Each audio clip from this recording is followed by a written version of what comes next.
Hola, buenos días y de nuevo la paz con vosotros. Me alegro de que estéis aquí otra vez.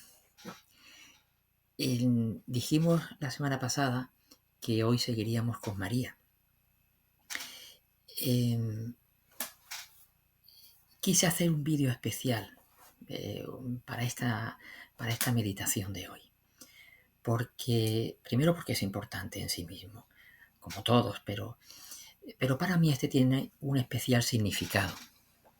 Mira, yo os dije al principio, creo que fue en el primer vídeo, que en mi juventud, muy temprana, 14 años, tuve una experiencia con el Señor fuerte de conversión.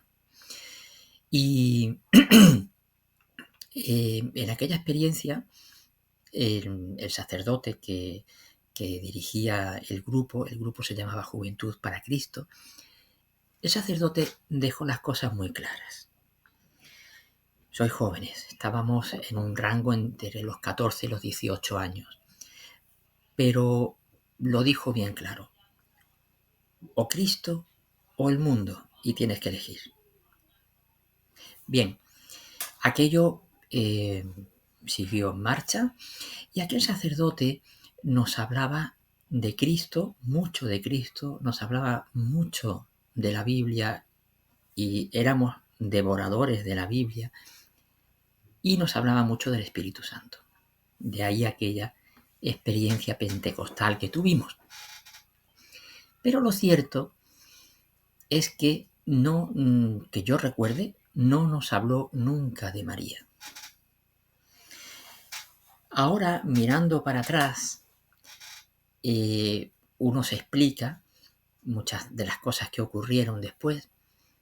Aquello tuvo nefastas consecuencias, que no se hablara de María. Y con el tiempo, pues ya habiendo pasado muchos años, yo empecé a indagar sobre María, porque veía que ahí había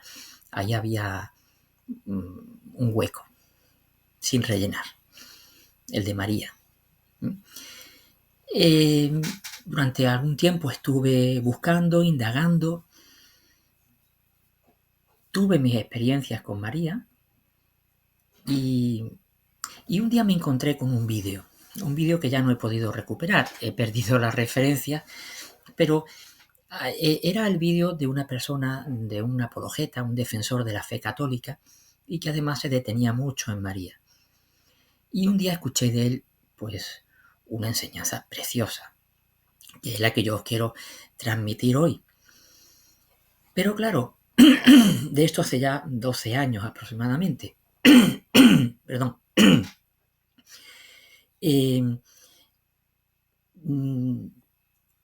Hoy día, esa enseñanza, pues, se completa con la divina voluntad.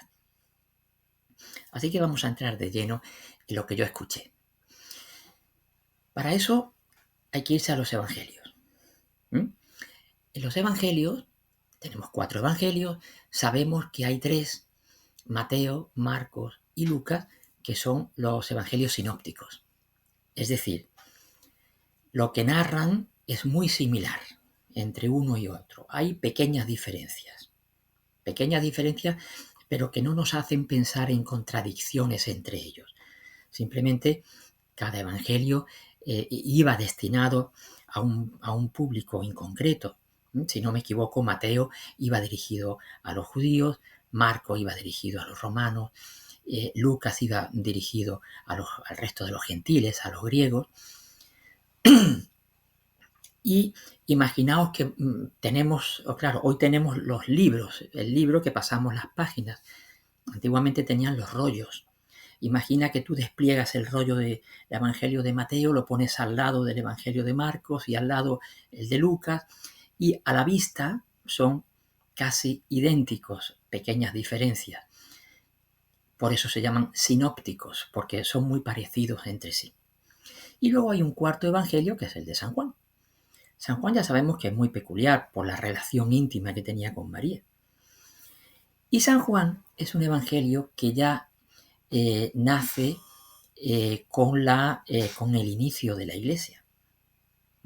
los primeros pasos de la Iglesia. Es un evangelio que va dirigido eminentemente a la Iglesia. Y es un evangelio distinto en el sentido de que es un evangelio más profundo teológicamente. Nada más que hay que ir al principio. En el principio era el verbo era con Dios, el verbo era Dios. Iros a los inicios de los distintos evangelios y es una narración más histórica, cronológica. Y en el Evangelio de Juan hay un mayor simbolismo, un simbolismo que encierra verdades espirituales de mucho calado.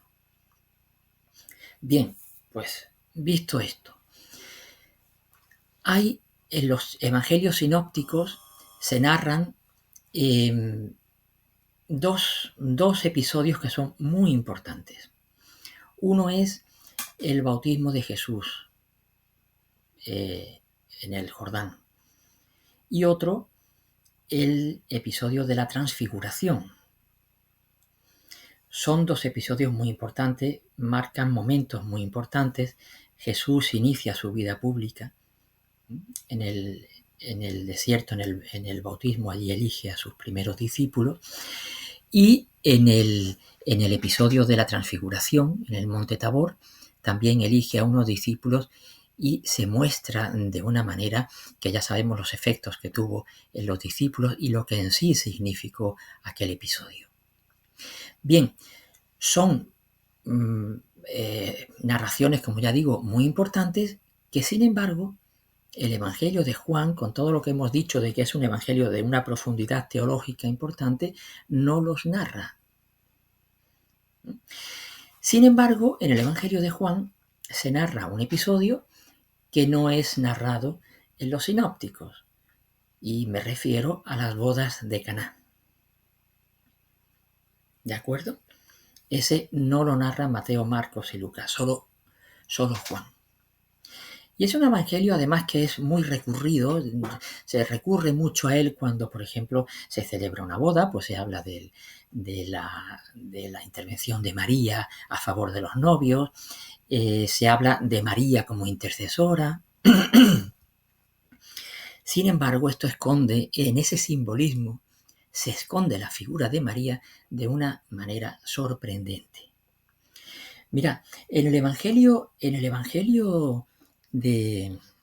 vamos a ir primero a la narración del bautismo. Dice,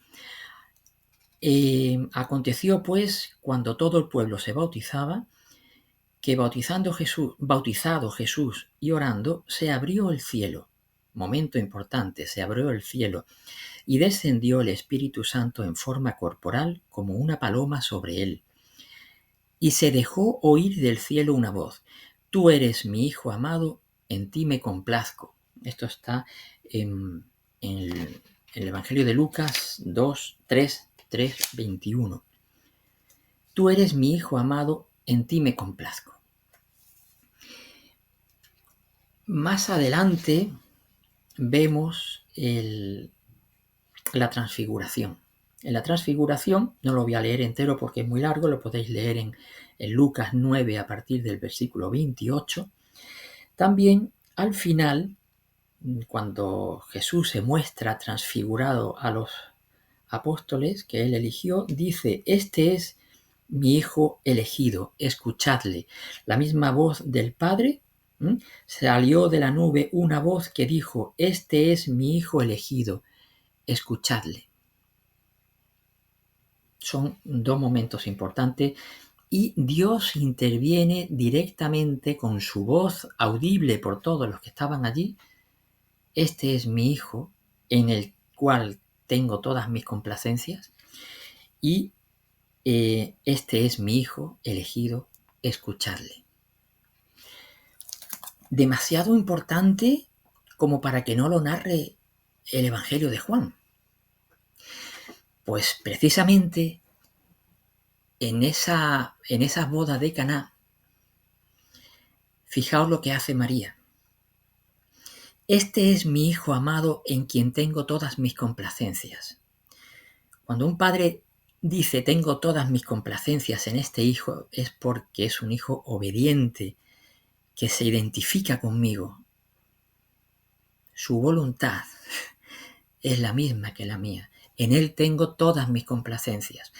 María sabía que Jesús iba a obedecerla, porque fue ella la que le dijo, no tienen vino. Y fue ella la que le dijo, tienes que hacer tu primer milagro. O sea, en el desierto, en el Jordán, Jesús inicia su vida pública. En Caná hace su primer milagro. Dios dice, este es mi hijo amado en quien me complazco. María dice, me va a obedecer. Hay un momento en el que Jesús parece que dice que, pero al final hace el milagro. Este es mi hijo amado en quien tengo mi complacencia. Y más adelante, María, sabiendo ya, fue el primer milagro y a partir de ahí dice que sus discípulos empezaron ya a creer en él. O sea, aquel milagro fue importante. Bueno, pues luego dice, haced lo que él os diga. En esa convicción de María de que será su hijo en quien tenía todas sus complacencias, dice, sin temor a que le va a responder negativamente, dice, haced lo que él os diga. En el monte Tabor Dios dijo, este es mi hijo amado, o mi hijo elegido, a él oíd. ¿Veis la similitud? Ese a él oíd, ya sabéis lo que nos dice el Evangelio, no seáis solamente oidores, sino hacedores. Hay una similitud, hay una identidad. A él oíd. Y dice María, haced lo que él os diga. No sé si lo veis, pero hasta aquí fue lo que yo escuché, lo que recuerdo que escuché de aquel vídeo. No se me ha olvidado jamás. Pero es que ahora, viendo esto en divina voluntad, en el contexto de la divina voluntad, ¿qué es lo que vemos aquí? Pues que lo que se nos está narrando en el Evangelio de Juan, ahí escondidito en esa narración de las bodas de Caná, no es solamente una virgen que intercede y no es solamente una virgen que bueno, pues que ayuda a los novios, está haciendo oficio divino. Está haciendo oficio divino. O sea, lo que los otros evangelios se nos dice que lo hace Dios, lo dice Dios, toda voz que, o sea, todos los oídos que allí estaban escucharon a Dios hablar. Aquí en el Evangelio de Juan se nos presenta a María haciendo lo mismo. ¿Veis la importancia? ¿Veis la importancia de María que nunca vivió de su voluntad? Pues esto es lo que yo os quería decir. Es algo para mí que es precioso. Yo a partir de aquí fui viendo cada vez más a María pues íntimamente unida a la Santísima Trinidad. Yo siempre he dicho, la Santísima Trinidad es como una joya, es una joya en bruto, ¿no? Es una joya en bruto. Padre, Hijo y Espíritu Santo. Bueno, pues en esa joya hay incrustada una perla. Y esa perla es María, que acrecienta el brillo de esa joya. Claro, si unimos esto, hay un texto en el libro de Cielo, en el volumen 4, capítulo 104, 26 de enero de 1902. La Reina Mamá está enriquecida con las 3 prerrogativas de la Santísima Trinidad. Os lo voy a leer porque es muy cortito. Esta mañana, mientras me encontraba en mi habitual estado, veía ante mí una luz interminable y comprendía que en aquella luz moraba la Santísima Trinidad. Y al mismo tiempo veía delante a esa luz a la Reina Mamá, que quedaba toda absorbida por la Santísima Trinidad. Y ella absorbía en sí a las 3 divinas personas. Ella absorbía en sí a las 3 divinas personas. Por eso creo que era Griñón de Montfort, decía, podemos adorar a Dios en María. No adorar a María, adorar a Dios en María. Y esto lo decía Griñón de Montfort hace cientos de años, ¿no? Pues ella absorbía en sí a las tres divinas personas, de modo tal que quedaba enriquecida con las tres prerrogativas de la Trinidad Sacrosanta, es decir, potencia, sabiduría y caridad. Y así como Dios ama al género humano como parte de sí y como partícula salida de sí, y desea ardientemente que esta parte de sí mismo regrese a Él mismo, así la mamá reina, participando en esto, ama al género humano con amor apasionado.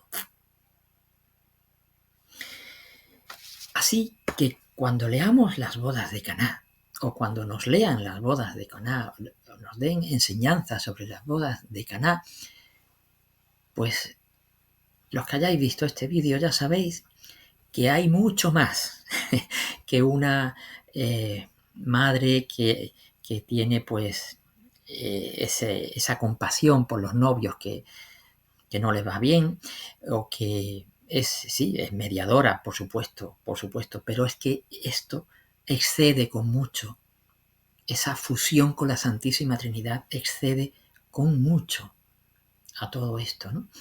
Entonces, ojalá que esto se quede en vuestros corazones y quiero leer para ya culminar esto una pequeña parte de la meditación 16 del libro de la Reina del Cielo, del 16º día. Al final del 16º día dice, ¿qué cosa? No, dice,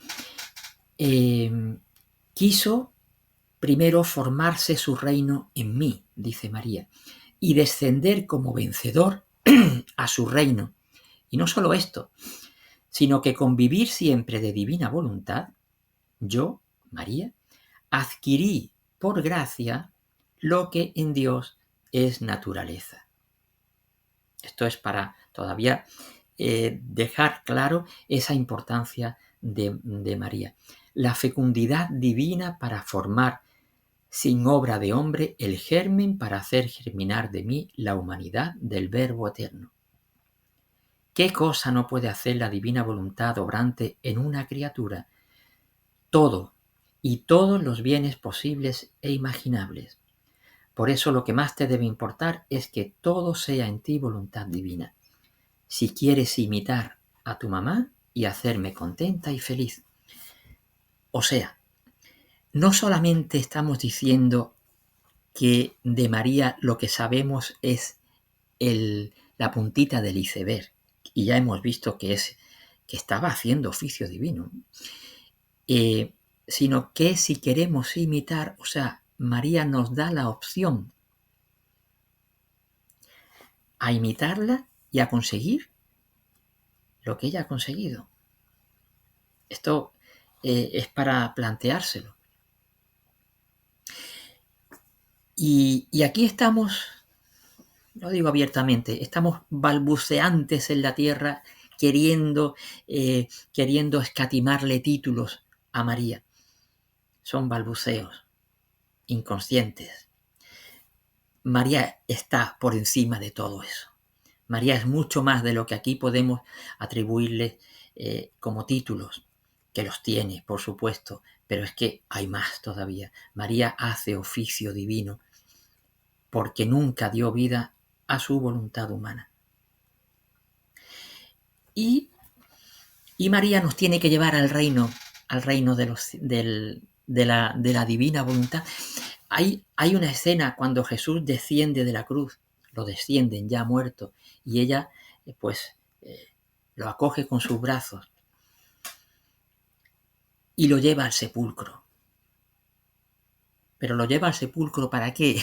Para que resucite. Bueno, pues a nosotros, para entrar en el reino, en cierto modo, María nos debe de coger como cogió a Jesús, yacente, muertos a nuestra voluntad humana, muertos a nuestro yo. Que solamente salga de nosotros un hilo de voz que diga fiat. sí, el sí de la criatura. Y entonces María nos lleva en brazos, pero ya no nos lleva al sepulcro. Al sepulcro llevó a su Hijo para resucitar y para que nosotros podamos resucitar. Ahora María, si queremos, nos lleva directamente al reino de la divina voluntad. Esto es una maravilla. Esto es una maravilla. Así que, bueno, podríamos hablar mucho más, pero ojalá que esta enseñanza quede bien marcada en nosotros, que, mira, no os he dicho esto para ningún vídeo y creo que no lo voy a decir nunca, pero este vídeo, mandadlo a todas partes, que todo el mundo se entere de quién es María y que no se olvide, por lo menos es que para mí es muy importante. Así que os dejo con esta reflexión y que el Señor os bendiga.